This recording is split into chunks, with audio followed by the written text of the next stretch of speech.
반갑습니다. 12월 12일 화요일 큐티 스케치 시간입니다. 오늘 본문은 잠언 23장 17절부터 35절까지의 말씀입니다. 오늘 본문은 이렇게 시작합니다. 네 마음으로 죄인의 형통을 부러워하지 말고 항상 여호와를 경외하라. 정령이 네 장래가 있겠고 네 소망이 끊어지지 아니하리라. 오늘 본문은 여호와를 경외하라. 그래야 네 장래에 소망이 있고 그 소망이 끊어지지 않을 것이다 라고 말합니다. 여호와를 경외하지 않는 자들은 대부분 이 세상을 쫓아갑니다. 왜 쫓아갈까요? 세상이 부러워서 그렇습니다. 세상의 어떠함이 부러워서, 악인의 형통이라든지 하나님 없는 사람들이 살아가는 그 삶이 왠지 괜찮아 보여서 잘 못 보고 실상을 제대로 파악하지 못하고 겉모습만 보면서 부러워할 때가 있는 것이죠. 하나님 없는 인생이 피상적으로 즐거워할 수는 있으나 참된 즐거움도 없고 안식도 없고 참된 만족이 없는 삶을 살아감에도 불구하고 겉모습을 보고 우리가 넘어질 때가 있습니다. 그래서 그 유혹에 빠지지 말고 그것을 부러워하지 말고 하나님만 신뢰하면서 그분의 길을 따라가는 것, 그래야 장래가 있다는 거예요. 참된 장래는 누구에게 있느냐? 여호와를 경외하는 사람에게 있죠. 여호와를 경외하는 사람은 지혜로운 사람이고 그 지혜로운 사람이 어떤 삶을 사는지 잠언이 계속해서 말해주고 있죠. 주로 반복되었잖아요. 오늘 본문도 몇 가지 이야기를 합니다. 또 술이 나옵니다. 방탕한 삶, 어리석은 삶, 게으른 삶, 악을 도모하는 삶이 거의 술에서 시작되는 경우가 너무 많기 때문에 하는 이야기입니다. 여러분 정말 잘 들어야 됩니다. 그리스도인은 술을 마셔야 되는가? 아직까지 고민하는 사람들이 있고 또 믿는 자들 안에서도 또 지도자들 안에서도 심지어는 좋은 술 문화를 만드는 것이 필요한 것이지 이 술 자체를 금주해야 되는 것이 기독교는 아니다 라고 말합니다. 그 말 자체는 틀린 것이 아닙니다. 그러나 그 술이 기호품이듯 우리가 먹을 수 있는 것인가 정말 생각해야 돼요. 온갖 범죄나 그 개인의 타락이나 개인의 넘어짐이 술로부터 시작되는 경우가 너무 많을 뿐만 아니라 술은 자기를 해칠 뿐만 아니라 남도 해치잖아요. 술을 먹기 때문에 남에게 피해를 주는 경우가 많잖아요. 음주운전을 해서 다른 이들에게 피해를 주고 함부로 말을 해서 다른 이들에게 피해를 주고 술을 먹고 취해서 성추행을 하고 불륜이 일어나고 온갖 죄악들이 술로부터 시작되는데 왜 술을 자꾸 이야기를 하면서 믿는 자들 안에 술을 먹어도 되느냐 말아야 되느냐 아직까지 그런 이야기를 하는지 속으시면 안 됩니다. 정말 지혜로운 자는 술을 절대로 먹지 말라고 말하는 사람이 지혜로운 자죠. 성경은 술을 먹는다고 해서 구원을 못 받는가? 아닙니다. 술을 먹어도 구원을 받을 수 있을 거예요. 술이 중요한 것은 아니에요. 그러나 그럼에도 불구하고 술은 입에도 되지 말라고 말하는 것이 현명한 지도자입니다. 사랑하는 자라면 자녀를 사랑하고 성도를 사랑하는 지도자라면 그렇게 말해야 되는 게 맞죠. 성경이 그렇게 말하고 있고 이 세상이 그것을 증명하고 있는데 오늘 술의 폐해가 또 나옵니다. 술을 즐겨하는 자들과 고기를 탐하는 자들과 사귀지 말라 그래요. 그러니까 술은 누구랑 마십니까? 술 먹는 사람과 마시니까요.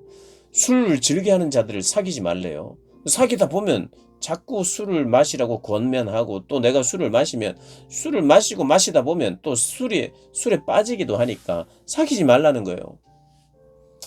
두려워서인가요? 내가 변할까봐, 내가 넘어질까봐? 예, 내가 넘어질까봐 두려워해야 됩니다. 우리는 너무 쉽게 넘어져요. 피해야 됩니다. 그리고 또 이렇게 술에 대한 이야기를 29절부터 쭉 하고 있는데 재앙이 어디에서부터 오는가? 30절에 보면 술 때문에 온다고 말합니다. 근심이 어디에서 오는가? 뉘게에서 오는가? 술. 분쟁이 뉘게 있느냐? 술.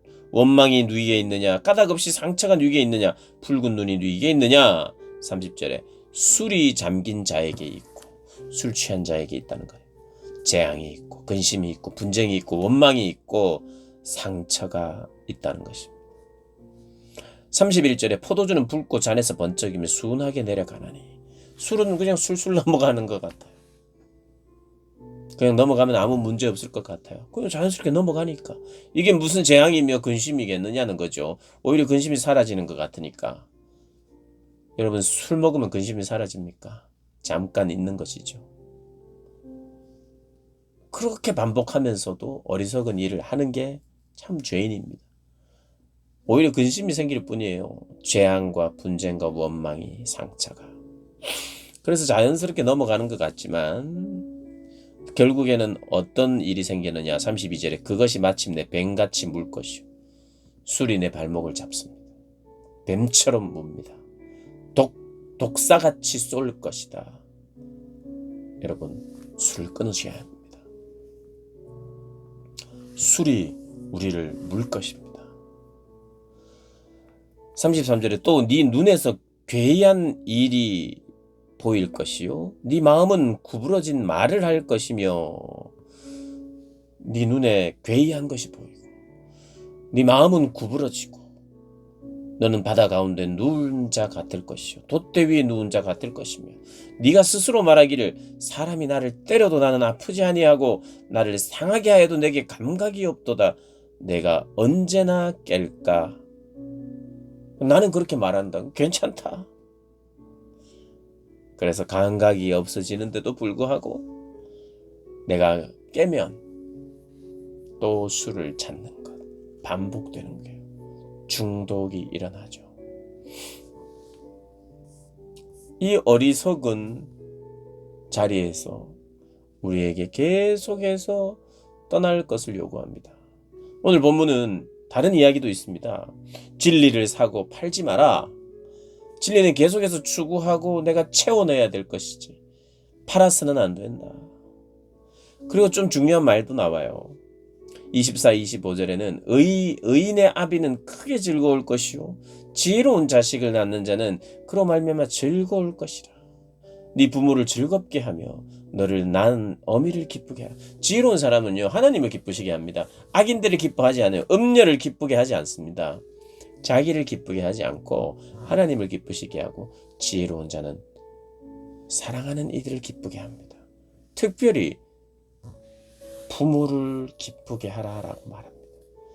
여러분 부모가 너무 심한 기대를 해서 자녀에게 압박을 주면 되지 않아요. 그러나 자녀는 하나님을 기쁘게 그리고 부모를 기쁘게 하는 것이 하나님이 기뻐하시는 일입니다. 부모와 하나님이 기뻐하시는 것이 다를 때는 하나님 우선해야 합니다. 그러나 우리가 이 땅을 살아가면서 우리를 기쁘게 해주신 부모, 그 부모님께 나도 부모님을 기쁘게 해드려야 되겠다는 아름다운 마음이 우리에게 그냥 본능적으로 있을 거예요.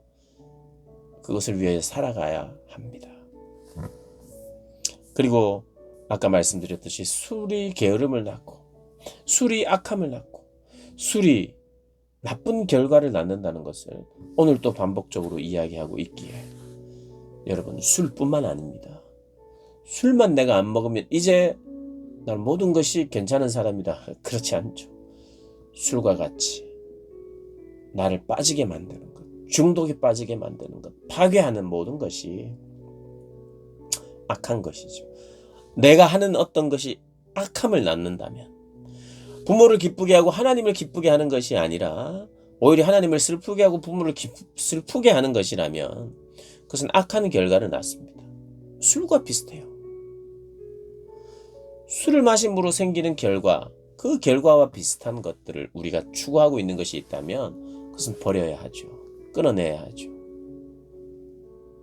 하나님을 사랑하고 두려워하고 그 하나님을 경외함으로 그분을 섬기는, 귀하고 아름답게 섬기는 저와 여러분 되시기를 주님의 이름으로 축복합니다.